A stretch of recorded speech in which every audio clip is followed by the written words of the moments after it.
Hello, this is technically take two because I left my glasses in another room when I tried to record take one of sight reading from the Persian Empire, a corpus of sources from the Achaemenid period.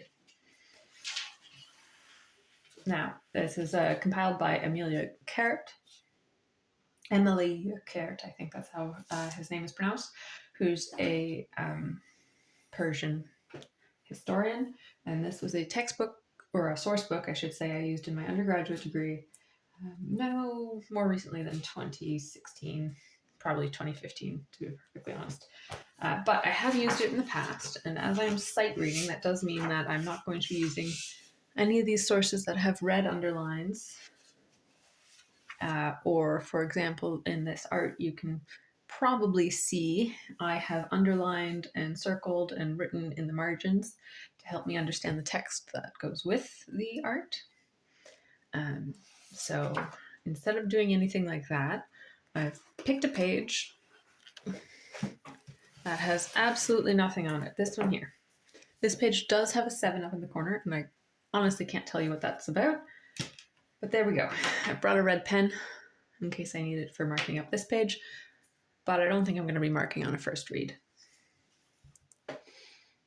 This is the during the reign of Xerxes and the succession to Darius, and it's Darius's choice of successor.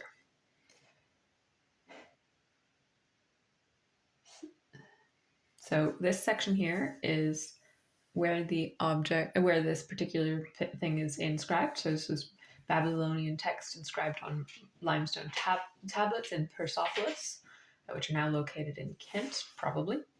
And the translations were done by these scholars here. And it looks like Brosius in 2000 only translated the 4th paragraph, which is this one here. I don't know why that's included, but there we go. And you'll notice there are footnotes which correspond down here. I'm going to skip the notes for now, see if I can just get through the text. A great god is Achaemenid. So this is in brackets, implies that that is implicit in the text, but not actually textual. A great god, Achaemenid, who created the earth, who created yonder heaven, who created man, who created blissful happiness for man, who made Xerxes king, one king of many, one lord of many. I am Xerxes, the great king, king of kings, king of countries containing many peoples, king on this great earth, far and wide, son of Darius, the king, and Achaemenid, and Achaemenid. I should definitely know how to say that. I've done a whole course on this book. King Xerxes proclaims, my father was Darius. The father of Darius was Hestapes by name, and father of Hestapes was Arsames by name. Both Hestapes and Arsames were living, nevertheless. Thus was the desire of Achaemenid. Darius, who was my father, him he made king on this earth. When Darius had become king, much that is superior he built. King Xerxes proclaims, Darius had other sons also, but thus was the desire of Achaemenid. Darius, my father, made me the greatest after himself. When my father Darius went to his allotted place, by the favor of Achaemenid, I became king in my father's place. When I became king, much that is superior I built. What had been built by my father, that I took into my care, and other work I added. But what I have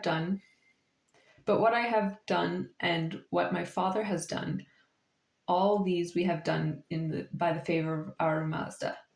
King Xerxes proclaims, me may Achaemenid protect and my kingdom, and that has been built, and what has been built by me, and what has been built by my father, and that also Achaemenid protect.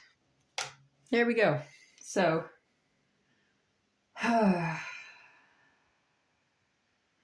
To me, without reading any of these notes or knowing anything else about this besides who vaguely Xerxes and Darius were, like I said, it's been a few years. I would guess that, presume that Ahura Mazda is God, presumably chief god, or at least family deity, family chief deity. And we've got a little bit of a genealogy in the middle here, so that is so that no one can question Xerxes' right to the throne. He's clearly laying out 4 generations before him, who were all presumably rulers as well. It sounds as if, maybe not, but in this section here where it says Darius had other sons also, but thus was the desire of Ahura Mazda. Blah blah blah blah blah. Greatest after himself took over when he died. That sounds as though Xerxes might be the only surviving son, or possibly the only surviving son that hasn't been exiled for something. We've got a note here, note number 4. So let's see. The implication of Xerxes' statement is that he had brothers who might have had equal claim to the throne, perhaps even precedence in the process of selecting a successor. 3 full brothers of Xerxes are named by Herodotus: Masistes,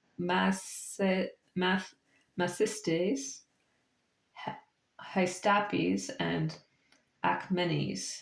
That's the end of the note. So it doesn't tell us what happened to those brothers, but we do know that there's at least 3.